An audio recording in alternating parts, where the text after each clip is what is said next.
Every one of us has a start and a finish line. Every day, we get to choose how we will run that race.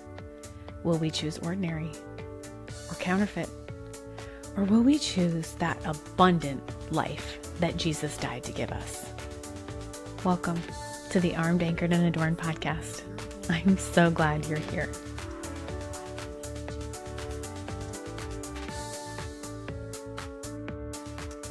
Well, hey, how's it going? I just got back from a retreat that I do every other month. This is my third year. I'm just beginning my third year. It's been incredible. If the Lord ever draws you to something like that, do it. But I wanted to share an experience with you. It's not my first time at this retreat, and the Lord had invited me to fast before as like a cleansing and moving me out and making space for Him. And I had kind of arranged it in my mind. I'm like, oh, this is perfect. My husband was out of town. It was just going to be me and my youngest son, Luke. And, because that makes it easier, I didn't have to cook a big meal. And then everything changed. And my older son was coming too. And then my husband got back early. So I'm in this middle of this fast. And I started getting really grumpy. And I have fasted many times. I really have not experienced that. I don't say that pridefully. It is just where my heart has been. I've been like, I'm choosing this. I'm doing this I entered the fast, but it didn't go as I was planning. And so I just got really grumpy. I was not nice this week. Yeah, don't worry. I've already repented to my husband. So, and he forgave me. Friday morning is when I go, and I got up and I was packing my things, washed my hair, and, I curled my hair. I did my hair the way I normally like it. I was on my way to retreat, and I get there and I start really talking with the Lord, and I was kind of floored, honestly. The idea in my heart, the way I believe the Lord calls us to Scripture, to fast in Scripture, is it's to make more room for Him. Not just, yes, deny ourselves, but in Matthew 16, right after the Lord's Prayer. Moreover, when you fast, please read that. He does say when. We need it. Our souls need it. So that's just a little encouragement, sister, from your sister heart. When you fast, do not be like the hypocrites with a sad countenance, for they disfigure their faces. Oh, was my face disfigured this week? Yes, it was. That they may appear to men to be fasting. It wasn't my intention, but I was just grumpy. Assuredly, I say to you, they have their reward. But you, when you fast, anoint your head and wash your face, so that you do not appear to them to be fasting, but to your Father who is in the secret place, and your Father who sees in secret will reward you openly. Now, again, I am not sharing this so that you look at me like I'm the super holy person, because I'm not. It's literally why I fast, to get rid of the icky places in me. When I got there, I just was realizing I really didn't replace what I was getting rid of with Him. And that's to me what fasting is about. That's what I've experienced, that I gotta scoop me out and let Him fill me in. I must decrease so that He can increase. So I'm just kind of grieving and lamenting about it. And I'm like, I can't believe I did that. Like, wow, Lord, I'm so sorry. And I journaled and I was inside, and I was in my journal kind of talking about it. I did some worship and just still feeling kind of heavy about it. Then one of my favorite things that I get to do there is the house is on a lake and it's just paddle boards and kayaks, but I'm a paddleboard girl. So I went out on the water on the paddleboard and I was just talking with the Lord, and the way out was like super easy. And then I'm laying there, and usually when I'm on the water, like I am talking with the Lord. I am talking, he's responding, and I'm not hearing much. And I'm like, okay, well, I'm really sorry, Lord. I need to turn from that. And then like I kept thinking about my hair. Okay, this is pretty embarrassing to be quite honest, but I'm telling you anyway.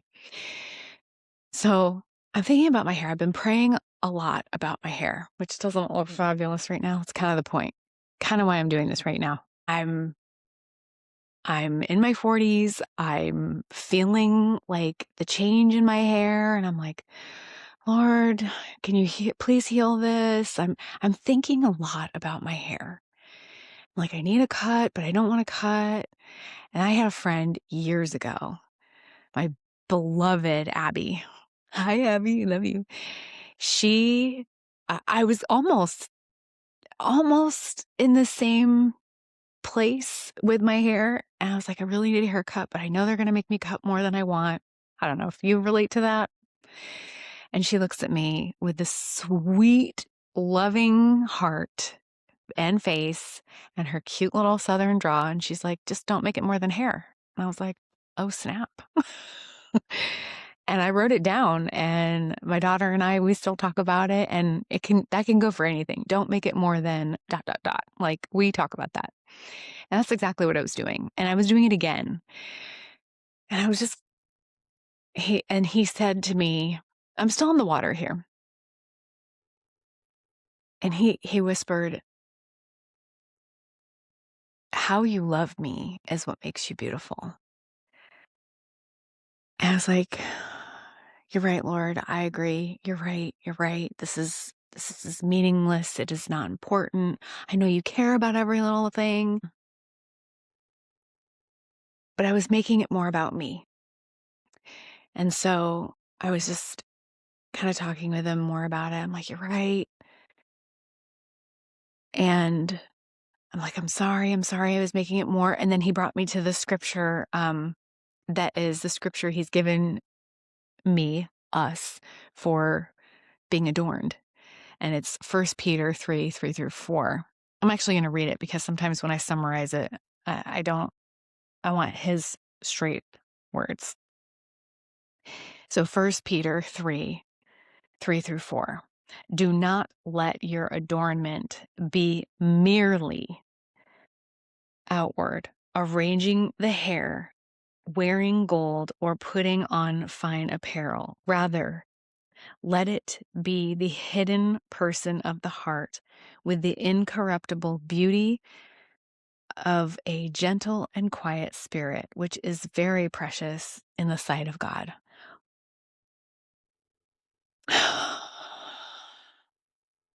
So I know that verse. I've read it 100 times. And he drew me back to it, and I was like, yes, Lord, you're right. You're right. And I'm kind of marveling at like how difficult it was. Like it was easy to go out, and it was kind of hard to get back. The wind was pulling me, and then I would stop for a second paddling, and then I would kind of drift back where the current was taking me. And I was like, man, this is really weird. This is challenging. And the Lord's like, yeah, sometimes it's gonna be challenging. And I was just kind of realizing I really was this week, and I don't mean always, but this week I was very focused on that. I did not draw near to him, um, like I know my soul needed. The whole reason I was fasting was because I know I need to be closer to him. And I look forward to this retreat time, and to make more space for him. I'm headed back, I'm getting closer, and I hear him say, "Get in the water and be made new." Okay, so this is going to sound really ridiculous to some of you. And if you don't understand day one hair, I this may fall flat for you. That's okay. If there's any guys listening, this is going to sound absolutely ridiculous. And it's actually pretty embarrassing, but I'm sharing it anyway. Because I know I'm not alone in some ways. It may not be your hair, it may be something else. But I asked the Lord if I was supposed to share this, and he said, tell them. So here I am. And he he said, get in the water and be made new. And I'm like, but it's day one. I'm like, well, I don't want to do that. but my hair, it looks good. So I know you're like, but you're on a paddleboard.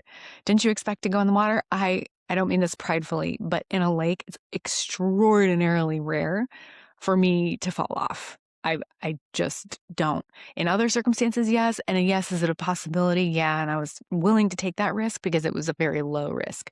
I did not fall off. But I'm sitting there like, but this was like, I just did my hair hours ago, Lord. Like, I just did it. I'm going to jump in the lake water. Like, really, Lord? Like, are you sure? Did I really hear him? Was that him? Oh, I don't know if that was him. And then I kind of heard, like, it's not a command. It's an invitation. It's like, oh, okay. I want what you want. I want to be made new. But Lord, it's windy. What if the board, I gave him all the reasons. I'm like, can I just do it in the pool? I don't know why that would have been better. This is chemicals. At least this was natural. Like, Lord, it's windy, the board's gonna blow away. And oh Lord, what if I get in and I can't get back on the board? Like, that's dangerous. And I really didn't hear much because they were just excuses. I mean, he just was really quiet and gentle with me. And I'm like, Lord, I prayed anything, anywhere, anytime. I told you anything, anywhere, anytime. And I really do mean it. And I'll jump in. Do you really want me to? And then he repeated, it's not a command, it's an invitation. Get in the water and be made new. So I jumped in. Just why my hair looks like this. I jumped in and I jumped right back out, got on the board just fine. The board didn't float away. And the second I was fully on the board and I just kind of looked to him and he said, how you love me is what makes you beautiful. And it still kind of chokes me up because I kind of sat there and cried a minute. Well, not like sob or anything, but just like, wow, it was I know, but sometimes I just get so wrapped up in what's here, wrapped up in me. And boy, man, I felt like I had been made new. And the way he said exactly the same thing, the preciousness, the sweet whisper he said, like he knew I was going to jump in. He knew I would. And I'm so grateful that I prayed that prayer. And believe me, for those of you that are listening and think I'm being absolutely ridiculous, I know. That's kind of my point.